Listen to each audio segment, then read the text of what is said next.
इसीलिए उस लड़की का केवल धक्का लगने की वजह से वो गेट खुला चला गया और इसी के साथ वो लड़की भी अंदर आ गिरी। इधर वो लड़का जब फोन से फुर्सत होकर मुड़ा तो उसने वो कोना खाली देखा जहाँ वो लड़की खड़ी थी। उसे देखकर वो सकपका गया। इतने में ही दूसरा लड़का भी वहाँ आया जिसने उससे सवाल किया, लड़की कहाँ गई नितिन? नितिन ने हैरानी के साथ कहा, पता नहीं यार, मैं तो बस 2 मिनट के लिए यहाँ से गया था, इतने में ही कहाँ गायब हो गई। इस पर वो दूसरा लड़का नितिन की कॉलर पकड़कर चिल्ला पड़ा, साले तू एक लड़की को नहीं संभाल पाया, अब कहाँ ढूंढेंगे हम उसे? लेकिन अब चीखने चिल्लाने का कोई फायदा ही नहीं था। वो दोनों ही अपना सिर पकड़कर रह गए क्योंकि वो लड़की तो उनके हाथों से अब जा चुकी थी। इधर वो लड़की जो इस वक्त इस कमरे में जमीन पर पड़ी थी, उसी कमरे के वॉशरूम में एक शख्स शार के नीचे खड़ा नहा रहा था। उसकी पीठ पर एक चील का टैटू बना था जो उसे काफी खतरनाक लुक दे रहा था और ये शख्स अरमान था, अरमान मलिक। शार से गिरती पानी की बूंदें उसके बदन पर मौजूद खून के धब्बों को मिटा रही थी जिसके छींटे उस आदमी को मारते समय उस पर आ गिरे थे। खैर कुछ देर बाद वो शार लेकर बाहर आया। उसने इस समय कमर पर सिर्फ एक टॉवेल लपेट रखी थी। बाहर आकर वो ड्रेसिंग टेबल के सामने खड़ा हो गया। तभी कमरे की लाइट चली गई। ये देख वो थोड़ा हैरान हुआ, लेकिन रूम में इस वक्त इतना भी अंधेरा नहीं छाया था कि कुछ भी देखा ना जा सके। हाँ, बस एक दूसरे के चेहरे पहचानने में दिक्कत हो सकती थी और इसके अलावा पर्याप्त रोशनी थी वहाँ कि तभी उसका फोन बज पड़ा, जिसकी आवाज सुनकर उसने अपना फोन उठाया। तभी दूसरी तरफ से उसका एक दोस्त उस पर चिल्लाते हुए बोला, अरमान तेरा दिमाग ठीक है? तूने उस खान के बेटे को मार डाला। तो अरमान बेफिक्री से एक सिगरेट जलाते हुए बोला, उसे भी तो पता चलना चाहिए कि अरमान मलिक से उलझने का अंजाम सिर्फ मौत होता है। लेकिन तू जानता है ना वो खान कितना कमीना आदमी है, छोड़ेगा नहीं आसानी से तुझे। मैं चाहता भी नहीं हूँ। कुत्ते का शिकार करने में क्या मजा? मजा तो तब है जब शिकार शेर का हो, कहकर अरमान ने फोन काट दिया और तभी उसे किसी के कराहने की आवाज सुनाई दी। ये आवाज सुनकर अरमान थोड़ा चौंका और अपने फोन की फ्लैशलाइट ऑन कर जैसे ही वो उस आवाज का पीछा करने के लिए हुआ, तभी अचानक से कोई पीछे से उसके गले आ लगा, जिस कारण उसका फोन उसके हाथ से छूटकर जमीन पर जा गिरा। Please help me. ये एक मीठी सी आवाज अरमान के कानों को छू गई, जिसे सुनकर वो थमा रह गया। उस लड़की के छोटे छोटे हाथ अरमान के सीने पर कसे थे और कुछ ही पलों में अरमान मुड़ा और उसके सामने खड़ी बमुश्किल से उसके सीने तक आती एक लड़की दिखी। अरमान उसका चेहरा तो क्लियर नहीं देख पा रहा था, लेकिन तब भी उसे एक अजीब सा खिंचाव महसूस हुआ उस लड़की की तरफ। उसी पर वो लड़की अरमान के सीने से आ लगी और अब उसकी सांसें अरमान के सीने पर चल रही थी, जिन्हें महसूस करके अरमान के दिल की धड़कनें बढ़ गई। आई नीड यू, उस लड़की ने एक दफा फिर कहा, जिसे सुनकर अरमान ने उसे खुद से अलग किया और उसका चेहरा अपने हाथों में थामते हुए गौर से उसके चेहरे को देखने की कोशिश करने लगा। Please please help me, I need you. उस लड़की की आवाज बेसब्र हो रही थी, जिसके साथ ही एक झटके में उसने अरमान के होठों को चूम लिया। और इधर अरमान, जिसने ना जाने कितनी लड़कियों के साथ अपनी रातें गुजारी होंगी, लेकिन आज तक उसने किसी को भी ये हक नहीं दिया कि कोई उसके होठों को छू सके, लेकिन इस लड़की ने सीधा उसके होठों पर निशाना साधा। और ताज्जुब की बात ये थी कि अरमान ने उसे रोका भी नहीं और इससे भी ज्यादा वो इस सोच में पड़ गया कि आखिर ये लड़की है कौन। तभी उसके दिमाग में उसके दोस्त की कही वो बात आई, आज तेरे लिए एक ऐसी लड़की भेजूंगा कि तू जिंदगी भर उसे नहीं भूल पाएगा। अपने दोस्त के इन शब्दों को याद करते ही अरमान को लगा कि ये वही लड़की है और तभी उसके हाथ उस लड़की के जिस्म पर रेंगने लगे और फिर उसने अपने होंठ उस लड़की से दूर करते हुए लंबी लंबी सांसें भरकर कहा, तुम्हें अंदाजा भी नहीं है कि ये रात तुम्हारे लिए कितनी लंबी होने वाली है, पछताने वाली हो तुम। और इधर अपने शब्दों को पूरा करते ही अरमान ने उस लड़की के होंठों को इस कदर दबोच लिया मानो जन्मों से तड़प रहा हो उसे छूने के लिए, और वो पूरी तरह से उसके नाजुक बदन पर हावी होता चला गया। अरमान उस लड़की के होंठों को चूम नहीं रहा था बल्कि खा रहा था। पहली बार उसने किसी लड़की के होंठों को इतनी शिद्दत के साथ चूमा था। फिजिकल तो पहले भी कई बार हो चुका था, लेकिन किस आज तक उसने कभी नहीं की थी, और कह सकते हैं कि ये उसकी लाइफ की पहली किस थी। अरमान इतना पागल हो चुका था उस लड़की के जिस्म से उठ रही भीनी भीनी खुशबू से कि उसका अपने शरीर से पूरा कंट्रोल चला गया। इधर वो लड़की पूरी कोशिश कर रही थी अरमान का साथ देने की, लेकिन उसकी स्पीड को मैच कर पाना उसके बस की बात नहीं थी। उसका छोटा सा शरीर अरमान के भारी भरकम शरीर के नीचे दबता ही जा रहा था और उसके किस करने के लहजे से अरमान समझ गया कि उसे किस करना नहीं आता। ये जानकर तो उसके अंदर अजीब से सेटिस्फेक्शन की लहर दौड़ गई। अगले ही समय में अरमान ने उस लड़की को कमर से पकड़कर ऊपर लिफ्ट किया तो उस लड़की ने अपने दोनों पैर अरमान की कमर के इर्द गिर्द फंसा लिए और अरमान ने उस लड़की को पीछे धकेलते हुए दीवार से लगा दिया, जिसके बाद वो उसके होठों के साथ साथ गर्दन को भी चूमने लगा। अरमान ने महसूस किया कि उस लड़की का शरीर बेहद गर्म है, लेकिन उसने इस बात पर ज्यादा ध्यान न दिया और अपने होंठ उस लड़की की गर्दन से चिपकाए रहा। वो लड़की बेतहाशा करा रही थी, उसके आंसू निकल आए। वो तो किसी बात के होश में ही नहीं थी कि आखिर उसके साथ क्या हो रहा है, लेकिन उसे इस समय किसी के शरीर की जरूरत महसूस हो रही थी, इसीलिए उसने खुद को अरमान की बाहों में पूरी तरह समर्पित कर दिया। इधर अरमान की सांसें भी बढ़ चुकी थी। उसने अगले ही पल उस लड़की के जिस्म से वो टी शर्ट अलग कर दी, जिस कारण अब उसका मखमली सा बदन अरमान के सामने था। अरमान कुछ पल के लिए रुका और फिर धीरे से उसने अपनी उंगली उस लड़की की गर्दन पर चलाई और कहा, आखिर ऐसा क्या है तुम में जो अरमान मलिक को पागल कर दिया है तुमने। कहकर अरमान ने धीरे से उस लड़की की कॉलर बोन को काट लिया और फिर से उसके जिस्म में चूर हो गया। कुछ ही समय में उन दोनों के कपड़े जमीन पर पड़े थे। अरमान के नीचे वो लड़की पूरी तरह से दब चुकी थी, तो वहीं अरमान उसके जिस्म पर अपने होठों की छाप छोड़े जा रहा था। वो उसकी गर्दन को चूमते हुए नीचे पेट तक आया और पेट पर आकर उसने उस लड़की की नाभि को काट लिया, जिससे उस लड़की की चीख निकल गई और उसने कस के अपने हाथ अरमान के बालों में फंसा दिए। उस लड़की के जिस्म पर जगह जगह बाइट्स के निशान बन चुके थे, जो इस बात को साबित कर रहे थे कि अरमान किस कदर वाइल्ड हो चुका था। ये पहली दफा था जब अरमान इतना पैशनेट तरीके से किसी लड़की के साथ इंटीमेट हुआ था, वरना उसका मेकआउट सेशन ज्यादा से ज्यादा 1 घंटे का होता था। ये अगर कभी वो किसी के साथ ज्यादा देर तक रुक भी जाता तो वो लड़की आगे उसे बर्दाश्त ही नहीं कर पाती थी। लेकिन पता नहीं क्या जादू था इस लड़की में कि वो थकने का नाम ही नहीं ले रहा था, बल्कि वो तो इसे जितना छूता था उसे पाने की तड़प अरमान के मन में उतनी ही बढ़ती जा रही थी। कुछ देर बाद उस लड़की को चूमते हुए अरमान एक बार फिर ऊपर आया और उस लड़की के होठों से होठ टिकाते हुए कहा, यू ड्राइव्स मी क्रेजी। कहकर अरमान ने एक दफा फिर उस लड़की को चूम लिया, जिस कारण उस लड़की की दर्द भरी चीख पूरे कमरे में गूंज उठी। आह! और इधर अरमान को तुरंत एक बात का एहसास हुआ, जिसके चलते उसने हैरानी से उस लड़की की आंखों में देखते हुए कहा, is this your first time? वो लड़की कुछ भी कहने की सुध में नहीं थी, बल्कि वो तो मानो दर्द में मरी जा रही थी। मुझे मुझे दर्द हो रहा है, प्लीज। वो लड़की कराहते हुए चिल्लाए जा रही थी कि तभी अरमान ने उस लड़की के माथे को चूम लिया और धीरे से कहा, रिलैक्स, ये तुम्हारा फर्स्ट टाइम है इसीलिए दर्द हो रहा है, जस्ट काम डाउन।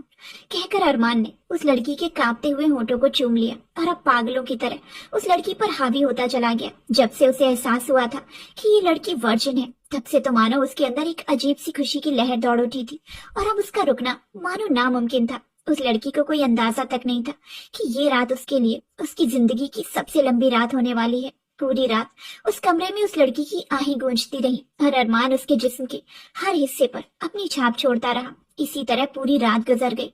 ना जाने किस पहर में अरमान रुका तो वहीं वो लड़की पूरी तरह से पसीने में चूर उसकी बाहों में ढेर हो गई। अगली सुबह उस लड़की की अचानक से आंख खुली। कुछ समय तक तो उसे अपने सिर में भारी दर्द महसूस होता रहा, लेकिन तभी उसने कुछ महसूस किया और उसी पल मानो उसकी सांसें रुक गई। वो अचानक से बिस्तर से उठ बैठी और उसने जो हालत खुद की देखी तो उसका रोना छूट गया। लेकिन जैसे तैसे उसने अपने आंसू रोके और अपने मुंह पर हाथ रख लिया। उसने अपनी गर्दन दूसरी ओर घुमाई तो उसकी नजर एक शख्स पर गई, जिसकी कसी हुई पीठ ही दिख पा रही थी और चेहरा देखने में पूरी तरह नाकामयाब थी वो, और देखना भी नहीं चाहती थी। उसने एक पल तक नहीं गवाया और तुरंत बिस्तर से खड़ी होकर उसने अपने कपड़े समेटे और कुछ ही पलों में बदहवास सी वहां से भागी चली गई। सूरज चढ़ चुका था, जिसकी धूप अरमान के चेहरे पर आ गिरी और इसी वजह से उसकी आंखें खुली। वो बिस्तर से उठा और जैसे ही उसने अपने बेड का दूसरा हिस्सा खाली पाया तो वो हैरान रह गया। वो लड़की कहाँ गई? अरमान बेचैन हो उठा। पहली बार अरमान मलिक बेचैन हुआ था, और वो भी उस लड़की के लिए जिसकी वो शक्ल तक नहीं देख पाया था।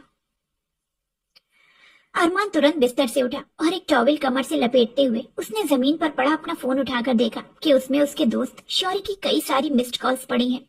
अरमान ने कॉल बैक किया और दूसरी तरफ से कुछ ही समय में शौर्य ने फोन उठाकर कहा, अरमान तू फोन क्यों नहीं उठा रहा था मेरा? अरे यार, कल रात जो लड़की तेरे लिए आने वाली थी उसके साथ कुछ अनहैपनिंग हो गई थी, इसीलिए मैं उसे नहीं भेज पाया। ये सुनकर अरमान के होश उड़ गए। यानी कि तेरी भेजी हुई लड़की मेरे पास आई ही नहीं? नहीं यार, यही बताने के लिए तो मैं तुझे कॉल कर रहा था, शौर्य ने कहा। लेकिन अरमान एक जगह जमा रह गया। उसने फोन काट दिया और उसके दिमाग में उस लड़की ने पूरी तरह से कब्जा कर लिया। तो कौन थी वो लड़की? अरमान ने खुद से ही सवाल किया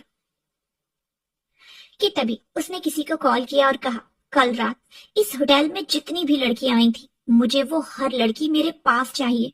कहकर उसने फोन रख दिया और तभी उसके होंठों पर एक अजीब सी सनकी मुस्कान तैर गई। जरा मैं भी तो देखूं कौन थी ये अजनबी जिसने अरमान मलिक को पागल कर दिया। इधर वो लड़की भागते हुए अपने अपार्टमेंट में आ पहुंची। उसने तुरंत दरवाजा लगाया और अगले ही पल उस दरवाजे से चिपक कर फूट कर रो पड़ी। ये मैंने क्या कर दिया? उसने अपने बाल नोच लिए और तुरंत जाकर अपने वॉशरूम में घुस गई। उसने अपने कपड़े उतारे और कपड़े उतारते ही उसकी आंखों के सामने वो मंजर आया जिसे देख उसका दिल मुंह को आ गया। उसके पूरे शरीर में दांतों के निशान बने थे और जगह जगह हिकीज बनी थी। ये देख उसे अपने शरीर से ही घिन महसूस होने लगी और शार ऑन कर वो पागलों की तरह अपने शरीर को रगड़ने लगी। रगड़ते रगड़ते उसका पूरा जिस्म लाल पड़ चुका था, लेकिन इतना आसान नहीं था उन निशानों को अपने जिस्म से छुटाना। ना जाने कितनी देर से वो वॉशरूम से बाहर निकली। उसका चेहरा रो रो कर लाल पड़ चुका था। उसी पल उसके घर में रखा लैंडलाइन बजा, जिसकी आवाज सुनकर वो होश में आई और उसने अपने आंसू पोंछकर गहरी सांस ली और फिर फोन उठा लिया। हेलो आयशा, तू ठीक है ना? कितनी देर से फोन कर रही हूँ तुझे, कॉल क्यों नहीं उठा रही है मेरा? दूसरी तरफ से उसकी दोस्त नित्या ने कहा। आयशा मुखर्जी 19 साल की एक प्यारी सी लड़की जो अपनी दुनिया में बिल्कुल खुश थी, भला की खूबसूरत और बेहद मासूम थी। लेकिन एक दिन उसकी जिंदगी ऐसा मोड़ लेगी, इसकी दोस्त ने कभी कल्पना भी नहीं की थी। मैं ठीक हूँ, जैसे तैसे आयशा ने कहा। तू आज कॉलेज आ रही है ना? नित्या ने सवाल किया। नहीं, आज तबीयत ठीक नहीं है मेरी, मैं नहीं आ पाऊंगी, आयशा ने कहा। तू ठीक है ना आयशा? मुझे तेरी आवाज सही नहीं लग रही। मैं ठीक हूँ, तुझे बाद में कॉल करती हूँ, कहते ही आयशा ने फोन काट दिया और औंधी मुंह बिस्तर पर जा गिरी और एक बार फिर उसका रोना छूट गया। उसका रोना जाहिर था, आखिर उसने अपनी वर्जिनिटी गंवा दी थी, वो भी एक ऐसे शख्स के साथ जिसे वो जानती तक नहीं थी। अरे उसने तो आज तक अपनी फर्स्ट किस भी अपनी लाइफ में आने वाले सबसे स्पेशल शख्स के लिए बचा रखी थी, जिसे कल उसने गवा दिया। उसे अब खुद के शरीर से ही घिनाने लगी थी, लेकिन मजबूरन अब वो इस सच्चाई को नहीं बदल सकती थी कि कल रात जो हुआ वो अब उसकी जिंदगी का एक काला सच बन चुका है। इधर अरमान गुस्से में इस समय एक रूम में मौजूद था और उसके सामने कुछ आदमी अपनी गर्दन झुकाए खड़े थे कि तभी अरमान ने गुस्से में एक फाइल उन आदमियों के मुंह पर दे मारी और चिल्लाया, तुम सब एक लड़की को नहीं ढूंढ सकते। ये जितनी भी लड़कियां तुमने मुझे दिखाई हैं, उनमें से कोई भी वो नहीं है जिसे मैं ढूंढ रहा हूँ। तभी एक आदमी बोला, सर उस होटल में जितनी भी लड़कियों ने चेक इन किया था, उन सबकी डिटेल्स हमने आपको दे दी हैं। ये सुनकर अरमान तुरंत अपने गार्ड के पास आ गया और उसकी कॉलर को झकझोरते हुए बोला, मुझे वो लड़की चाहिए। तुम लोग उसे कैसे ढूंढोगे ये मुझे नहीं पता, लेकिन आई वॉन्ट दैट गर्ल। अरमान ने एक एक शब्द पर जोर डालते हुए कहा और उसके गुस्से को देख वहां खड़े उसके गार्ड्स के पसीने छूट गए। ओके सर, हम पूरी कोशिश करेंगे उन्हें। कि तभी अरमान एक दफा फिर चिल्ला उठा, कोशिश नहीं, results. I want results. Yes sir, we will find that girl. ये सुनकर अरमान ने उस गार्ड को पीछे धकेलते हुए कहा, नाउ गेट आउट। उसके ऑर्डर पर तुरंत वो सब वहां से चले गए और उनके जाते ही अरमान ने एक टेबल पर रखा कांच का बांस उठाया और गुस्से में उस बांस को जमीन पर फेंक दिया। उसका चेहरा इस समय क्रोध की आग में जल रहा था। तुम जहां भी हो, मैं तुम्हें ढूंढ कर ही रहूंगा, कहते ही अरमान पागलों की तरह हंस पड़ा। इधर आयशा इस समय ड्रेसिंग टेबल की ओर बैठी थी।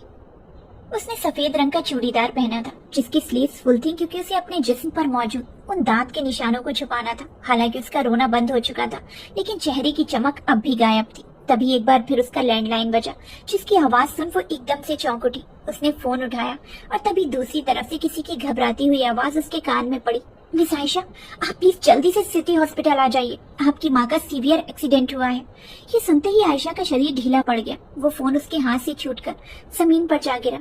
कुछ ही समय में आयशा बदहवासी हॉस्पिटल में पहुंची और रिसेप्शन पर जाकर उसने कहा, सारिका मुखर्जी कहाँ एडमिट है वो? रिसेप्शनिस्ट ने उसे रूम नंबर बताया और थोड़ी ही देर में आयशा रूम के पास पहुंची।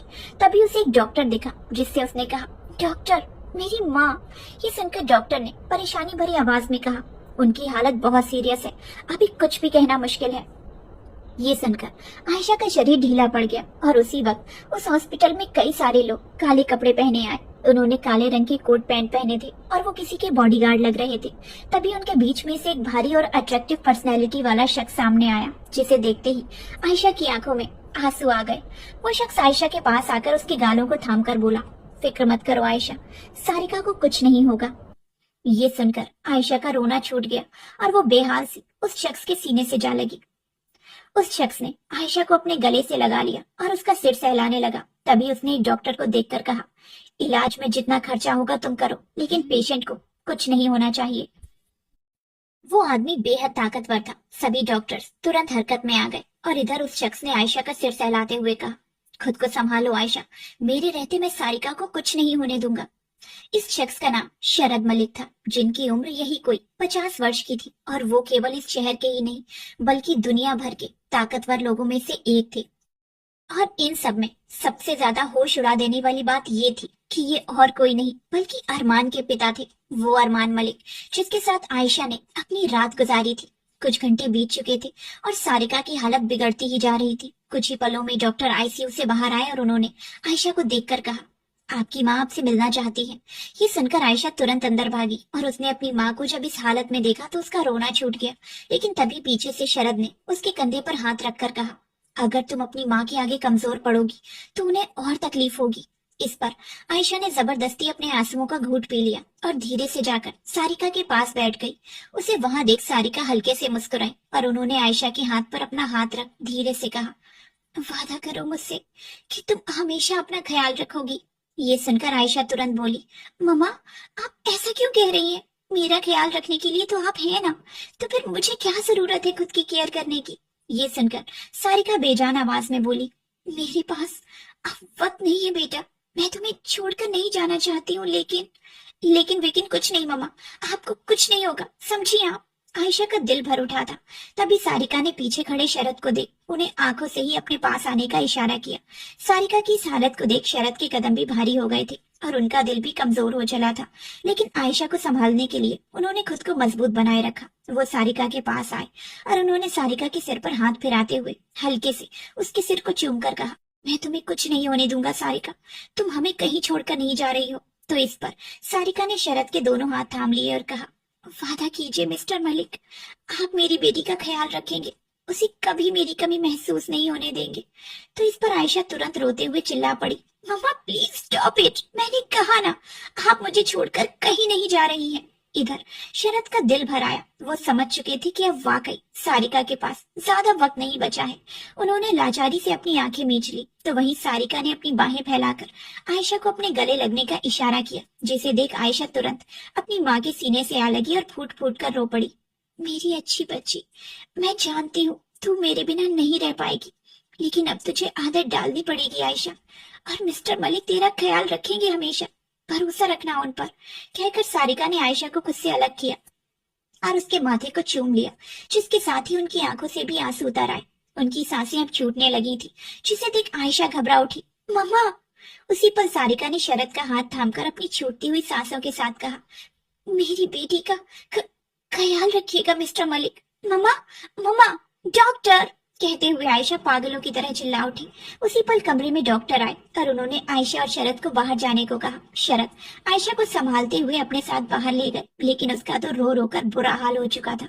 अंदर डॉक्टर पूरी कोशिश में लगे थे, लेकिन उनकी हर कोशिश नाकामयाब होती नजर आ रही थी। कुछ समय बाद डॉक्टर अपने चेहरे पर निराशा लिए बाहर आए, जिन्हें देख आयशा पागलों की तरह उनके पास जाकर बोल पड़ी, मेरी मम्मा, वो ठीक है ना? डॉक्टर कुछ पलों के लिए खामोश रहे और फिर उन्होंने शरद की ओर देखते हुए अपनी गर्दन ना में हिला दी। आई एम सॉरी, हम उन्हें नहीं बचा सके। डॉक्टर के ये चंद शब्दों को सुनते ही मानो आयशा की पूरी दुनिया हिल गई। दूसरी तरफ अरमान अपने होठों में सिगार फंसाए इस समय एक कार में बैठा था। उसी पल एक आदमी उसकी कार में आ बैठा और उसने कहा, सर वो दोनों अंदर हैं। ये सुनकर अरमान कार से बाहर उतरा और कुछ ही समय में वो एक अंधेरे में डूबे गैराज में आया। वहां बीचों बीच कुर्सी पर दो लड़कों को बांध रखा था। ये वही दोनों लड़के थे जो उस रात आयशा को अपने साथ ले जा रहे थे। अरमान उन दोनों के सामने जाकर खड़ा हो गया और नितिन के पैर पर अपना एक पैर टिकाते हुए सिगरेट की कश भरते हुए बोला, ये पहला और आखिरी मौका दे रहा हूँ तुझे, बता वो लड़की कहाँ मिलेगी कहकर अरमान ने उसके मुंह पर बंधा टेप निकाल दिया। तभी नितिन तोते की तरह बोल पड़ा, हमें हमें सच में कोई आइडिया नहीं है उस लड़की का। वो हमें खुद नशे की हालत में मिली थी और उसे देख हम दोनों का मन फिसल गया, इसीलिए हम उसे। पर नितिन इसके आगे कुछ भी कह पाता कि तभी बंदूक चलने की आवाज पूरे गैराज में गूंज उठी। अरमान के हाथों नितिन मारा जा चुका था बेरहमी से, और उस दूसरे लड़के की तो पैंट गीली हो गई ये देख। तभी अरमान उसके पास आया और उसके होठों से भी टेप हटाकर बोला, बोला था ना, पहला और आखिरी मौका दे रहा हूँ। लेकिन शायद उसे मेरी बात समझ नहीं आई, पर तुझे तो आ गई है ना। चल शुरू हो जा। हम हमें सच में उस लड़की के बारे में कोई अंदाजा नहीं, लेकिन एक बार फिर गैराज में धाड़ धाड़ की आवाज गूंज उठी और वो दूसरा लड़का भी मारा गया। तभी उसका पीए उसके पास आकर बोला, सर ये दोनों तो मर गए, आपने इन्हें क्यों मार दिया। तो अरमान ने सनकियों की तरह कहा, इन दोनों ने उस चीज को पाने की कोशिश की थी जिस पर अरमान मलिक की नजर पड़ चुकी थी। भला कैसे जिंदा छोड़ देता इन्हें। अरमान ने उन दोनों लाशों को देखकर कहा, किसी कचरे में फेंक देना इसे और पता लगाओ उस लड़की के बारे में। मुझे वो किसी भी कीमत पर चाहिए। यस सर, इनकी इन्वेस्टिगेशन चल रही है, बहुत जल्द आपके सामने वो लड़की आएगी। ये सुनकर अरमान ने कोई जवाब नहीं दिया और बाहर आकर अपनी कार में बैठ गया। कार में बैठते ही अरमान ने अपना सिर कार की सीट से टिका दिया और आंखें बंद करके बोला, बहुत तड़पा रही हो तुम, लेकिन जिस दिन तुम मिल गई उस दिन मेरी हर एक तड़प का बदला लूंगा तुमसे। कहते हुए वो आयशा के साथ बिताई उस रात को याद करने लगा। उसकी होठों के सॉफ्ट टच को वो भुला ही नहीं पा रहा था। अरमान ने अपने होठों पर अपना अंगूठा सहलाते हुए कहा, ये होठ तड़प रही हैं एक दफा फिर तुम्हें चूमने के लिए। ये आंखें तरस रही हैं तुम्हारे जिस्म के दीदार के लिए। ये हाथ तड़प रहे हैं तुम्हें एक दफा फिर छूने के लिए। और अपनी हर तड़प का हिसाब लेगा ये अरमान मलिक तुमसे। बस देखते जाओ। कहते ही एक वहशी मुस्कान ने अरमान के होठों पर अपना कब्जा जमा लिया। इधर कुछ दिनों बाद आयशा इस वक्त अपने हाथों में अपनी माँ की तस्वीर लिए खड़ी थी और अपने कमरे के बिस्तर पर एक बैग खुला रखा था जिसमें वो अपने कपड़े रख रही थी। कहीं जाने की तैयारी कर रही थी वो। सारिका की तस्वीर देखते हुए आयशा की आंखों में आंसू आ गए और उसने कस के उस तस्वीर को अपने गले से लगा लिया।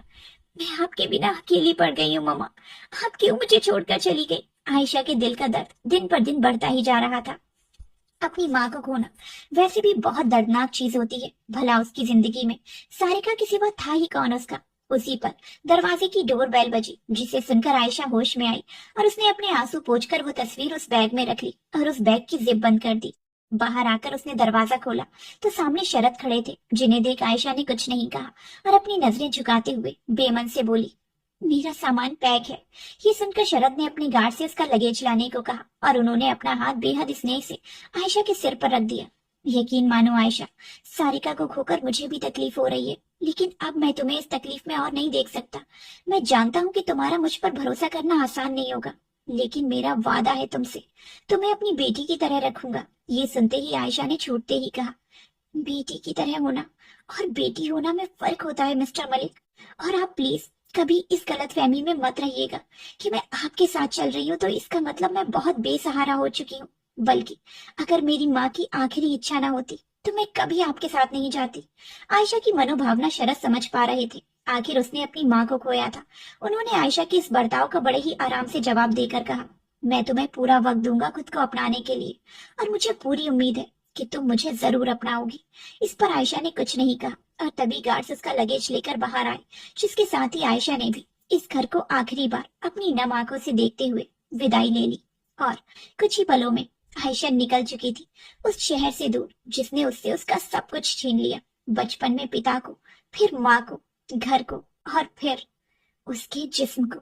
कुछ घंटों बाद बेंगलोर की जमीन पर एक प्राइवेट जेट लैंड हुआ, जिसमें से शरद के साथ आयशा बाहर निकली। उसने पहली बार इतना वीआईपी ट्रीटमेंट महसूस किया था। ये सभी उसके लिए बहुत नया सा था। आसपास 24 घंटे चलते गार्ड्स, प्राइवेट जेट के साथ साथ महंगी गाड़ियों में ट्रेवल करना और सबसे बड़ी बात, दुनिया भर के सबसे ताकतवर लोगों में से एक शरद मलिक के साथ उसका उठना बैठना। आयशा प्लेन से बाहर निकली। उसने इस समय सिंपल सी टी शर्ट और एक जीन्स पहनी थी। ऊपर से उसने एक ढीली ढाली हुडी भी डाल रखी थी और बालों का मैसी बन जिसमें वो बेहद क्यूट दिख रही थी। तभी शरद ने आयशा के चेहरे पर नजर डालते हुए कहा, घबराओ मत, धीरे धीरे इन सबकी आदत हो जाएगी तुम्हें। ये सुनकर आयशा ने नर्वसनेस में ही अपनी गर्दन हिलाई और वो लोग एक रोल्स रॉयस में आकर बैठ गए। ये रास्ता लंबे होने वाला है आयशा, तब तक तुम चाहो तो मुझे अपने बारे में कुछ बता सकती हो। हम पहले भी मिल चुके हैं, लेकिन कभी तुमने मुझे खुद को जानने का मौका ही नहीं दिया। लेकिन आज मैं चाहता हूँ कि तुम मुझे अपनी पसंद नापसंद बताओ। शरद ने बड़े ही स्नेह से कहा। मुझे अपनी वही पुरानी लाइफ पसंद है, क्या आप मुझे दिला सकते हैं? आयशा ने एक बार फिर खरा जवाब दिया। नहीं, शायद वो जिंदगी मैं तुम्हें अब नहीं दिला सकता, लेकिन एक नई बेहतर लाइफ जरूर दिला सकता हूँ, शरद ने कहा। इस बार आयशा ने कोई जवाब नहीं दिया और अपना सिर कार की विंडो से टिकाकर बैठ गई। उसी पल शरद का फोन बज पड़ा। उन्होंने कॉलर आईडी देखी तो उनके चेहरे पर लकीरें खिंच गई। Hello dad, I am going out. मुझे एक बहुत जरूरी काम आ गया है, सो मैं यहाँ नहीं रुक सकता। ये अरमान की आवाज थी। व्हाट? तुम्हें पता है ना आज मैं आयशा को घर ला रहा हूँ, एटलीस्ट उससे एक बार मिलकर तो चले जाओ, शरद ने अपने गुस्से को दबाते हुए कहा। मुझे किसी आयशा वायशा से मिलने में इंटरेस्ट नहीं है डैड, वो आपकी हेडेक है, इसीलिए उसे आप संभालिए। ये कहते ही अरमान ने बिना शरद की बात सुने फोन काट दिया। हेलो हेलो अरमान। शरद हेलो हेलो करते रह गए, लेकिन तब तक फोन कट चुका था। तभी उन्होंने अपनी नजर घुमाई तो पाया आयशा उन्हें ही देख रही थी, जिसकी नजरों को देख शरद ने बात को बदलते हुए कहा। वो मेरे बेटे का कॉल था, बहुत एक्साइटेड है तुमसे मिलने के लिए। शरद ने झूठ कहा, क्योंकि सच तो वो कह नहीं सकते थे।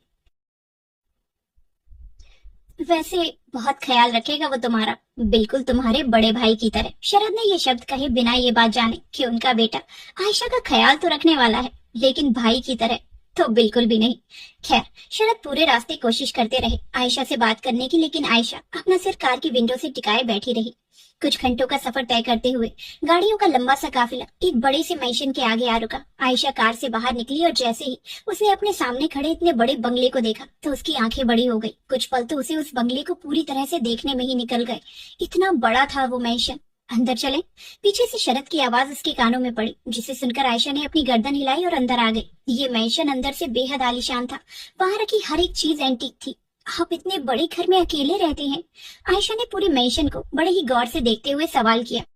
नहीं, मेरा बड़ा बेटा अरमान और मेरी बेटी मेघा यहीं पर रहते हैं। मेघा बस तुमसे 1 साल ही बड़ी है, लेकिन अरमान काफी बड़ा है तुमसे, 26 साल का है उम्र में और इस साल 27 का हो जाएगा, शरद ने कहा। शादी नहीं हुई उनकी अभी? आयशा ने अभी भी उस मैंशन को देखते हुए सवाल किया, तो वहीं शरद को भी अब अच्छा लग रहा था कि आयशा उससे बात कर रही है। नहीं, शादी नहीं की है उसने अभी तक। अच्छा, हमारे यहाँ तो इतने उम्र में बच्चे भी हो जाते हैं। आयशा अपनी ही बात पर मुस्कुरा दी, तो वहीं शरद को बहुत खुशी महसूस हुई इतने दिनों बाद आयशा के होठों पर मुस्कान देखकर। दरअसल उसे अभी तक कोई लड़की पसंद ही नहीं आई। मैं तो चाहता हूँ कि वो शादी करे, पर उन्होंने अपनी बात अधूरी छोड़ दी। अरमान का जिक्र करते हुए शरद के होठों पर निराशा थी, क्योंकि वो आयशा को अरमान की हकीकत नहीं बता सकते थे वो कि अरमान किस तरह का शख्स है, कितना गुस्सा, कितना जिद्दी और कई बार बदतमीज भी है। पर इन सबसे भी बढ़कर अब अरमान की ऐसी पहचान बन चुकी थी जिसके बारे में खुद शरद को भी कोई अंदाजा नहीं था। खैर, आयशा को उसके कमरे में छोड़ दिया गया। ये कमरा बेहद बड़ा और आलीशान था। कमरे में रखी हर एक चीज की कीमत करोड़ों में होगी। आयशा ने कभी सोचा भी नहीं था कि उसकी जिंदगी में एक दिन ऐसा भी आएगा, लेकिन जिस कीमत पर उसे ये दिन मिले थे वो कीमत उसे बहुत महंगी पड़ी, क्योंकि अपनी माँ को खोया था उसने। रात हो चुकी थी। आयशा अपने वही कपड़े पहने दोपहर में सो गई और सीधे अब जाकर उसकी आंख खुली, जिसके बाद उसने अपने कपड़े कबर्ड में सजाए और तभी उसे प्यास लगने लगी। कमरे में पानी नहीं था, इसीलिए उसे नीचे किचन में जाना पड़ा। काफी अंधेरा पहले ही हो चुका था। इस समय वहाँ स्टाफ के अलावा कोई मौजूद नहीं था और वो स्टाफ भी अब स्टाफ क्वार्टर्स में जा चुका था। शरद अपने किसी जरूरी काम से बाहर गए थे, यानी कुल मिलाकर मैंशन के अंदर आयशा इस वक्त बिल्कुल अकेली थी। लाइट भी इस वक्त बेहद डिम जल रही थी। आयशा किचन में आई और फ्रिज से अपने लिए पानी की बोतल निकालने लगी, लेकिन जैसे ही उसने अपना फ्रिज बंद किया तभी उसकी आंखों के सामने एक बड़ा सा कुत्ता आ गया, जिसे देखते ही आयशा चीख उठी और डर के मारे वो बोतल उसके हाथ से छूटकर जमीन पर जा गिरी। ये डॉग एक जर्मन शेफर्ड था, जो कि दिखने में बेशक बेहद खतरनाक था। वो आयशा पर जोर से भौंक उठा और अब तो आयशा की हालत ही खस्ता हो गई। वो डर के मारे दूसरी ओर भाग उठी। हेल्प, कोई मेरी मदद करो। आयशा डर से भागे जा रही थी, तो वहीं वो कुत्ता भी उसके पीछे पड़ गया था। आयशा भागते भागते एक ऐसी जगह पर आ गई जहां से बचने का कोई रास्ता नहीं था। उसने डर से उस कुत्ते को देखा और धीरे धीरे उल्टे कदम चलने लगी, तो वहीं वो कुत्ता भी शिकार भरी नजरों से देखते हुए धीरे धीरे आयशा के करीब बढ़ने लगा। आयशा की जान हलक में अटक चुकी थी। तभी उसे अपनी पीठ पर कुछ महसूस हुआ और इस एहसास के चलते आयशा जैसे ही पीछे मुड़ी तो उसे अपने सामने और अपने बेहद करीब किसी शख्स का शरीर महसूस हुआ, जिसके केवल सीने तक ही वो आ पा रही थी। उसी पल वो कुत्ता एक दफा फिर चीख उठा, जिसकी चीख सुनकर आयशा जैसे ही डर के मारे चिल्लाने को हुई, उसी पल उस शख्स ने अपना एक हाथ आयशा की कमर में फंसाया और दूसरा हाथ उसके होठों पर रख उसे पीछे की ओर धकेलते हुए उसकी पीठ दीवार से लगा दी और धीरे से बोला, श्श्श। उस शख्स के इस इशारे पर आयशा का पूरा बदन सरसरा उठा। तो वहीं उस शख्स को देख अब वो कुत्ता आराम से जमीन पर बैठ गया। वो शख्स जिसकी शक्ल तक आयशा नहीं देख पा रही थी क्योंकि काफी कम उजाला था वहां, लेकिन उसका एहसास अजीब सा करंट दौड़ा रहा था उसके जिस्म में कि तभी आयशा ने महसूस किया कि उस शख्स के हाथ अब उसकी पीठ से होते हुए कमर तक फिसल रहे हैं। ये देख आयशा का पूरा शरीर थरथरा उठा। उसे एक अजीब सा एहसास अपने जिस्म में महसूस हुआ, पर वो तो उसकी मजबूत बाहों में कैद हो चुकी थी। इधर वो शख्स पागल हुआ जा रहा था आयशा के मखमली बदन को छूने पर, और ये शख्स कोई और नहीं बल्कि अरमान था। डरी सहमी आयशा इस समय अरमान की बाहों में खड़ी थी। वो दीवार और अरमान के बीच में पूरी तरह से दब चुकी थी। तो वहीं अरमान का हाथ उसके होठों पर रखा था और इधर अरमान, उसके दिल का तो हाल भी बयां नहीं किया जा सकता। एक बार फिर उसे वही मखमली एहसास महसूस हो रहा था जो उसने उस रात किया था। पर तभी आयशा को एक अजीब सी स्मेल आई, बिल्कुल शराब जैसी, और वो पल भर में समझ गई कि ये स्मेल उसे कहीं और से नहीं बल्कि अपने सामने खड़े इसी शख्स से आ रही है। और इस वजह से उसे एहसास हुआ कि इस शख्स ने बहुत ज्यादा शराब पी है। तो वहीं उसका अंदाजा बिल्कुल सही था क्योंकि अरमान वाकई इस वक्त नशे में धुत था और उसका खुद पर जरा सा भी काबू नहीं था। एक बार फिर उस रात वाली लड़की का एहसास फील करने की वजह से अरमान ने खुद पर से काबू खो दिया और वो आयशा के बेहद करीब बढ़ने लगा। और आयशा उसके इस कदर करीब बढ़ने से डर गई। उसने तुरंत अरमान को खुद से दूर धक्का दिया और वहां से भागते हुए चली गई। और नशे में होने के कारण अरमान की पकड़ भी आयशा से छूट गई और वो दूर जमीन पर जा गिरा।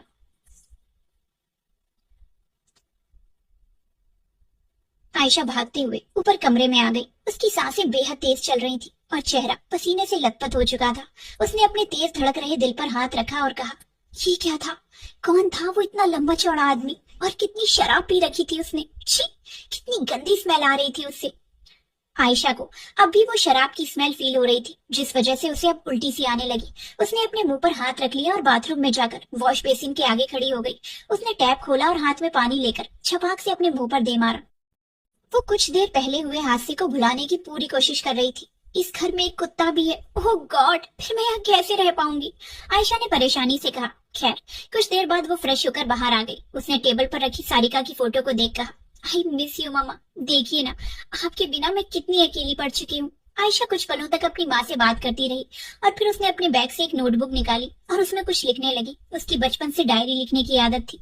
वो हमेशा अपने साथ हुई सारी चीजें डायरी में उतार देती थी और इससे उसका मन काफी हद तक हल्का महसूस करता था। अगली सुबह आयशा की आंख तब खुली जब किसी ने उसके कमरे का दरवाजा खटखटाया। ये सुनकर आयशा उठी और जब उसने दरवाजा खोला तो वहां एक महिला खड़ी थी जिसकी सर्वेंट्स ड्रेस पहनी थी। गुड मॉर्निंग मैम, मेरा नाम जूलिया है। ब्रेकफास्ट का टाइम हो गया, आप नीचे आएंगी या फिर मैं आपका ब्रेकफास्ट ऊपर ले आऊं? उस महिला ने बड़े ही तमीज से कहा।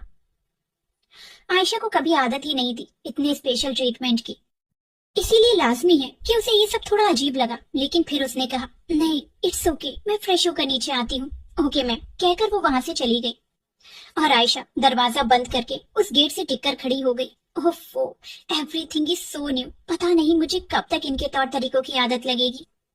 खैर कुछ समय बाद आयशा फ्रेश होकर नीचे आई। उसने इस समय व्हाइट कलर की प्लेन टी शर्ट पहनी थी और नीचे फ्लोरल लॉन्ग स्कर्ट। बालों का उसने मैसी बन बना लिया और इस लुक में काफी प्यारी लग रही थी वो। आयशा को नीचे आते देख जूलिया ने डिनर टेबल पर उसके लिए नाश्ता लगा दिया। आयशा को थोड़ी हिचक महसूस हुई और वो आकर चेयर पर बैठ गई। मिस्टर मलिक कहाँ है? वो एक जरूरी मीटिंग के लिए आउट ऑफ इंडिया गए हैं, लेकिन अब आने ही वाले हैं, जूलिया ने कहा। और घर के बाकी लोग? फिर तो बस सुहाना बेबी और अरमान सर ही बचे हैं। वो कभी डिनर टेबल पर नहीं आते, उनकी जरूरत का सामान उनके रूम में ही पहुंच जाता है। ओह, कहकर आयशा ने जैसे ही खाने के लिए स्पून उठाई तो प्लेट में रखा खाना देख उसका मुंह बन गया। आयशा, ये क्या है? जूलिया, मैम ये इटालियन क्विजीन है। आयशा, लेकिन मैं तो ये सब नहीं खाती, कुछ और नहीं है क्या? जूलिया, यस मैम, आप टोस्ट खाना पसंद करेंगी? आयशा, ओके वही दे दो। जूलिया आयशा के लिए टोस्ट लेकर आई और उस टोस्ट को खाते हुए आयशा ने जूलिया से कहा, वैसे ये मेंशन काफी बड़ा है ना? ऑफ कोर्स मैम, आप सोच भी नहीं सकती इतना बड़ा है। पहली बार जब मैं भी यहाँ आई थी तो मुझे भी 2-3 दिन इजीली लग गए थे इस पूरे मेंशन के रास्तों को समझने में, जूलिया ने मुस्कुराते हुए कहा। तभी आयशा ने थोड़ी हिचकिचाहट के साथ कहा, क्या मैं इस मेंशन को एक्सप्लोर कर सकती हूँ? आई मीन यहाँ का इंटीरियर काफी एंटीक है और मुझे एंटीक चीजें काफी पसंद है। अरे मैम, इतना एक्सप्लेनेशन मत दीजिए आप तो ये आपका ही घर है, आप जहाँ चाहे वहाँ जा सकती हैं, लेकिन सिर्फ उस कॉरिडोर को छोड़कर, कहकर जूलिया ने अपनी उंगली से एक तरफ इशारा किया। उस तरफ देखते हुए आयशा ने कहा, क्यों, वहाँ क्यों नहीं? क्योंकि वो अरमान सर का एरिया है, उन्हें नहीं पसंद कि कोई भी बिना उनकी परमिशन के वहाँ जाए। जूलिया की इस बात पर आयशा सोच में पड़ गई। काफी रिजर्व और स्ट्रिक्ट जान पड़ते हैं ये, आयशा ने कहा। हाँ आयशा मैम, बहुत स्ट्रिक्ट है, इवन उनके लिए तो स्ट्रिक्ट शब्द भी कम ही है। पता नहीं किस नेचर के इंसान है, हर वक्त गुस्से में रहते हैं। इसीलिए मेरी आपसे यही हिदायत होगी कि शुरुआत के कुछ दिन आप उनसे दूर रहें। जूलिया की इन बातों पर आयशा हैरानी से उसे देखने लगी।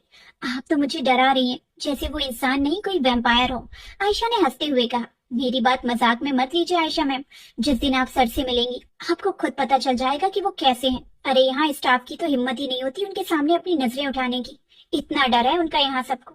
जूलिया की इन बातों का आयशा पर असर बहुत गहरा पड़ रहा था। वो खुद को इस अनजान शख्स के बारे में सोचने से रोक ही नहीं पा रही थी, जिससे वो अभी तक मिली भी नहीं थी। खैर, उसने अपना नाश्ता खत्म किया और फिर अपने रूम से एक कैमरा ले आई। दरअसल इस मेंशन को एक्सप्लोर करते वक्त उसे यहाँ रखी एंटीक चीजों की पिक्स भी लेनी थी। ये सब करना उसे काफी अच्छा लगता था।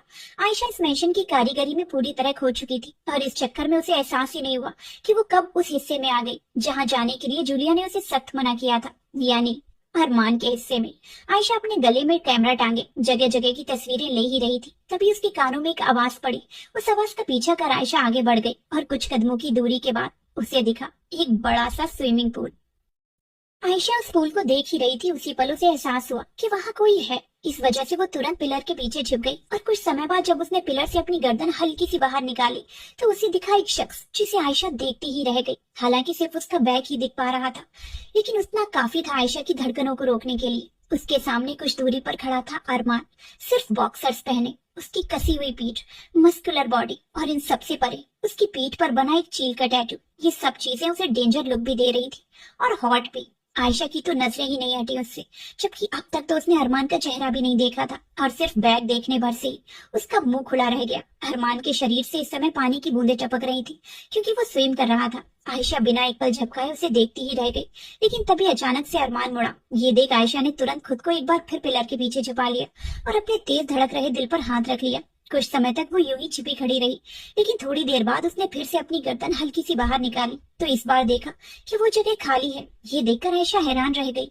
इतनी जल्दी कहाँ गया वो? उसने खुद से ही कहा। 2-3 जगहों पर उसने और नजर डाली पर अरमान उसे कहीं ना दिखा, इसीलिए वो धीरे से उस पिलर से बाहर निकल आई और फिर सीधे स्विमिंग पूल के पास जाकर खड़ी होकर अरमान को ढूंढने लगी। लेकिन अब तक उसे यकीन हो चुका था कि वो जा चुका है, इसीलिए आयशा का मुंह लटक गया। उसे खुद पता नहीं चल रहा था कि भला इतना ही मन क्यों ललचा रहा है उसका उस अनजान शख्स को देखने के लिए। आयशा इस समय स्विमिंग पूल की तरफ मुंह करके खड़ी थी कि तभी उसे अपने कानों में किसी की बेहद भारी आवाज सुनाई दी। Are you lost baby girl? इस आवाज को सुनते ही आयशा के दिल की धड़कनें रुक गई और वो जैसे ही मुड़ी हड़बड़ाहट में उसका पैर फिसल गया और वो सीधा उस पूल में जा गिरी। सामने खड़े अरमान के सामने वो आ चुकी थी, वो लड़की जिसे ढूंढने के लिए उसने कर दिए थे दिन रात एक। इधर पूल में आयशा छटपटा रही थी, जिससे अरमान को इतना तो साफ हो गया कि उसे तैरना नहीं आता। ये देख अरमान ने गहरी सांस ली और फिर खुद भी सीधा पूल में कूद गया। कुछ ही पलों में अरमान तैरते हुए आयशा के पास आ गया और उसने अपना एक हाथ उसकी कमर में फंसा दिया और उसे खुद के एकदम करीब खींच लिया। तो वहीं आयशा ने गहरी गहरी सांसें लेते हुए अरमान के कंधों पर अपनी पकड़ कस दी और डरी सहमी उसके सीने से आकर चिपक गई। दोनों का गीला जिस्म एक दूसरे से चिपका था और अरमान वो आयशा के चेहरे को देखता ही रह गया। उसकी नजर आयशा के चेहरे से टपक रही उन पानी की बूंदों पर गई जो उसकी गर्दन से होते हुए नीचे सीने तक का सफर तय कर रही थी। आयशा के वो थरथराते होंठ, जिन्हें देखते ही अरमान पागल सा हो गया। उन दोनों के बीच में एक अजब सी इंटेंसिटी पैदा हो चुकी थी, जिसने पानी में होने के बावजूद भी अरमान के जिस्म को गर्म कर डाला। अरमान के सीने से चिपकी आयशा इस वक्त अपनी सांसें संभालने की कोशिश में लगी थी, क्योंकि कुछ समय पहले पूल में गिरने की वजह से तो उसकी जान ही अलग में अटक चुकी थी। उसके हाथ मजबूती से अरमान के कंधों पर कसे थे, तो वहीं अरमान एकटक उसके चेहरे को देखे जा रहा था। इधर आयशा का अरमान पर इतना ध्यान नहीं था कि तभी अचानक से अरमान ने उसे अपनी गोद में उठा लिया और स्विमिंग पूल से निकालकर उसे बाहर ले आने लगा। और आयशा, उसने अपने हाथ अरमान की गर्दन में फंसा लिए और अब जाकर उसकी नजर अरमान के फेस पर गई। अपनी जिंदगी में उसने इतना हैंडसम आदमी नहीं देखा था। उसका गला सूखने लगा अरमान के कसे हुए जिस्म के साथ साथ उसके फुर्सत से तराशे हुए चेहरे को देख। उसी पर अरमान उसे स्विमिंग पूल से बाहर निकाल लाया और उसने आयशा को पूल के किनारे ही स्लैब पर लेटा दिया। तो वहीं आयशा को तो किसी बात का होश ही नहीं था। वो मानो अरमान के चेहरे में खो चुकी थी। इस चक्कर में उसने अरमान की गर्दन से अपना हाथ तक नहीं हटाया। अरमान का आधा शरीर आयशा के ऊपर झुका था। दोनों के ही चेहरे बहुत करीब थे कि तभी अरमान ने आयशा की आंखों में देखते हुए उससे सवाल किया, डू यू वांना किस मी? अरमान के इस अचानक से किए गए सवाल को सुनकर आयशा की आंखें हैरानी के मारे चौड़ी हो गई। क्या? उसने हैरत से पूछा। हाँ, किस करना चाहती हो मुझे? अरमान ने कहा। नहीं, आयशा उलझ चुकी थी उसके इस अटपटे सवाल पर। देन लीव मी, अरमान ने कहा। तो अब जाकर आयशा को होश आया कि वो कब से अरमान की गर्दन में अपना हाथ फंसाए लेटी है। उसने तुरंत सकपकाते हुए अपने हाथ नीचे खींच लिए। उसी पर शरद की आवाज उसके कानों में पड़ी। क्या हुआ आयशा, आर यू ओके? शरद की आवाज सुनकर आयशा उठ खड़ी हुई और अरमान से दूर खड़ी हो गई। तो इधर अरमान ने उस पर ध्यान न देते हुए वहां से एक टॉवेल उठाई और बेफिक्री से अपने बाल पोंछने लगा। जी मिस्टर मलिक, मैं ठीक हूँ, वो बस मेरा गलती से पूर में फैल फिसल गया था, आयशा ने कहा। और उसकी बात सुनकर शरद ने एक नजर उसे देखा और फिर अरमान को देखा, जो इस वक्त एक टॉवेल से खुद को पोंछने में व्यस्त था। शरद अरमान के पास गए और फिर उसके कंधे पर अपना हाथ रख उन्होंने मुस्कुराते हुए आयशा से कहा, वैसे आई हो, तुम दोनों की मुलाकात हो गई होगी, लेकिन अगर नहीं हुई तो मैं तुम दोनों का इंट्रोडक्शन करवाता हूँ। ये है अरमान, तुम्हारा बड़ा भाई। भाई? ये शब्द सुनते ही अरमान के हाथ जहाँ के तहाँ रुक गए। तो वहीं आयशा की आंखें फटी रह गई अरमान को देख। कुछ देर पहले तो वो ना जाने किन नजरों से अरमान को देख रही थी, लेकिन अब एक पल में वक्त बदल गया, जज्बात बदल गए। उफ। और फिर शरद ने अरमान से कहा, और ये है आयशा, आज से ये यही रहेगी, इसीलिए अच्छे से ख्याल रखना उसका, तुम्हारी छोटी बहन जैसी है। अरमान का तो खून ही खौले जा रहा था शरद के शब्दों को सुन, लेकिन वो इसके आगे कुछ भी कहता कि तभी शरद का फोन बज पड़ा, जिसे देख उन्होंने कहा, एक्सक्यूज मी कहकर वो फोन अटेंड करने के लिए वहां से चले गए। और इधर आयशा अपनी उंगलियों को आपस में उलझाते हुए खड़ी हो गई। उसे समझ नहीं आ रहा था कि आगे वो क्या बोले, लेकिन फिर उसने एक गहरी सांस ली और धीरे से बोली, मुझे बचाने के लिए थैंक यू भैया। थैंक यू तक तो सब सही था, लेकिन भैया? पहले शरद और अब खुद आयशा भी उसे भाई बोलने लगी थी। इस बार अरमान ने आओ देखा न था और तेज कदमों के साथ उसके पास जाते हुए उसने आयशा की बाजू को पकड़ा और उसे एक पल में पीछे धकेलते हुए पिलर से चिपका दिया और खुद उसके ऊपर लगभग चढ़ते हुए बोला, खबरदार जो मुझे भाई बोला। उसके इस गुस्से को देख आयशा सन्न रह गई। वो बड़ी बड़ी आंखों से अरमान के क्रोध में धधक रही आंखों को देखे जा रही थी और फिर उसने अपनी डगमगाती आवाज में कहा, तो पर अभी तो मिस्टर मलिक ने कहा कि मैं आपको छोटी बहन जैसी हूँ, इसीलिए तो मैंने आपको भाई कहा, वरना मुझे। पर आयशा इसके आगे एक शब्द भी बोल पाती कि तभी अरमान ने अपना एक हाथ उसके होठों पर रख दिया और अपना चेहरा उसके चेहरे के बेहद नजदीक ले जाकर बोला, अब अगर एक बार और तुमने मुझे भाई कहा तो तुम्हारे इन फड़फड़ा रहे होठों को चूमने से पहले मैं एक बार भी नहीं सोचूंगा। आई बात समझ? आयशा के पूरे शरीर में करंट दौड़ गया अरमान के कहे इन शब्दों को सुन। वो आंखें फाड़े उसे देखे जा रही थी। उसने कभी सोचा भी नहीं था कि अरमान से उसकी मुलाकात ऐसी होगी। इधर अरमान ने उसके गीले बदन से चिपक चुके कपड़ों को देखा, जिस कारण आयशा के जिस्म की बनावट उभर कर सामने आ रही थी। अरमान ऐसे उसे देख रहा था मानो आंखों से ही उसे खा जाएगा कि तभी अरमान ने अपना चेहरा उसकी गर्दन के करीब ले जाते हुए बेहद धीमी और सिडक्टिव आवाज में कहा, और वैसे भी तुम चीज कयामत हो। तुम्हें अरमान मलिक की नजरें केवल लस्ट के साथ देख सकती हैं, बहन की नजरों से नहीं। और ये कहते ही अरमान ने आयशा की गर्दन को अपने दांतों तले दबा लिया, जिससे आयशा को पूरी तरह जम गई। पहली दफा कोई इस कदर उसके करीब आया था और अरमान ने तो पहली मुलाकात में ही उसकी रूह तक को छू डाला था। उसके होंठ आयशा की गर्दन पर टिके थे और उसकी गर्म सांसें उसे इस कदर छू रही थी मानो ये गर्म सांसें ही जान ले लेंगी उसकी। लेकिन तभी आयशा होश में आई और उसने एक झटके में अरमान को खुद से दूर धकेल दिया और गुस्से में बोली, कितनी गंदी बातें करते हैं आप, छी। अरमान इस पर मुस्कुराते हुए बोला, एग्जैक्टली यही समझा रहा हूं मैं तुम्हें कि मैं गंदा हूँ, इतना गंदा कि तुम सोच भी नहीं सकती। इसीलिए मुझसे दूर रहोगी तो फायदे में रहोगी, कहकर अरमान आयशा के करीब आया और उसे उंगली दिखाते हुए बोला, वरना तुम्हें खुद पता नहीं चलेगा और एक रात तुम मेरे बिस्तर पर मिलोगी मधोशी में, मेरा नाम लेते हुए। अरमान के इन शब्दों को सुनते ही आयशा का शरीर जड़ रह गया और इधर अरमान उसे वॉर्न कर वहां से बिना एक पल गवाए चला गया। इधर आयशा अभी भी उस पिलर से चिपकी खड़ी थी। उसे तो कुछ समझ ही नहीं आया कि अचानक से ये हुआ क्या था ये अरमान मलिक और क्यों था उसमें इतना गुरूर। आयशा बेशक उससे डर चुकी थी, उसने तो सोचा भी नहीं था कि इस घर में उसे एक ऐसा शख्स भी मिलेगा जो उसकी सांसें तक रोक डालेगा। सच कहा था जूलिया ने, काश वो इस तबाही से दूर ही रहती, लेकिन उसे कहाँ अंदाजा था इस बात का कि अब वो एक ऐसे शिकारी की नजरों में आ चुकी थी जिसका शिकार उसके पास खुद चलकर आता था। अरमान की बातों से आयशा अंदर तक हिल चुकी थी। यकीन नहीं होता इस दुनिया में ऐसे भी लोग हैं, आयशा खुद से ही हैरत भरी आवाज में बोली। उधर अरमान जब अपने रूम में आया तभी उसका फोन बज पड़ा। उसने कॉल रिसीव किया तो दूसरी तरफ से उसके दोस्त शौर्य ने कहा, यार उस लड़की का कुछ पता नहीं चल पा रहा है। ये सुनकर अरमान ने हैरानी से कहा, किस लड़की का? अरे वही तेरी वन नाइट स्टैंड, भूल गया क्या उसे? शौर्य की इस बात पर अब जाकर अरमान को होश आया कि जिस लड़की को ढूंढने में उसने दिन रात एक कर दिए उसका ख्याल ही उसके दिमाग से उतर गया था, और वो भी किसकी वजह से? आयशा की वजह से। ये सोचते ही अरमान गुस्से में भर उठा, भला वो होती कौन है अरमान मलिक की सोच पर काबू करने वाली। हेलो अरमान, तू सुन रहा है ना? अरमान की तरफ से कोई रिस्पॉन्स ना पाकर शौर्य ने कहा, मैं तुझे बाद में कॉल करता हूँ, कहकर अरमान ने बिना शौर्य की बात सुने फोन काट दिया और उस फोन को गुस्से में बेड पर फेंक दिया। आई हेट दिस गर्ल, अरमान ने गुस्से में कहा। कुछ देर बाद जूलिया, जूलिया, अरमान की गुस्से भरी आवाज पूरे हॉल में गूंजते सुनकर जूलिया घबराते हुए उसके पास आई। यस सर, क्या हुआ? वो लड़की कहाँ है? कौन लड़की सर? इस पर अरमान ने गुस्से से कहा, आयशा। सर वो तो अभी अभी अपने रूम में गई है। किस रूम में रुकी है वो? सर वो जो न्यू गेस्ट रूम अभी रिनोवेट किया था ना, उसी में, जूलिया ने घबराते हुए कहा। और अरमान ये सुनते ही ऊपर आयशा के रूम में जाने लगा। उसने इस समय ब्लैक शर्ट पहनी थी जिसकी स्लीव्स उसने कोहनी तक समेट रखी थी और नीचे एक जींस। उसकी शर्ट के बटन सीने से कुछ खुले थे जिस कारण उसके कसे हुए सीने की झलक दिख रही थी। वहीं दूसरी ओर आयशा इस समय अपने रूम में आ चुकी थी। उसने कबर्ड से अपने लिए एक टॉप निकाला और उसे रूम में ही चेंज करने लगी।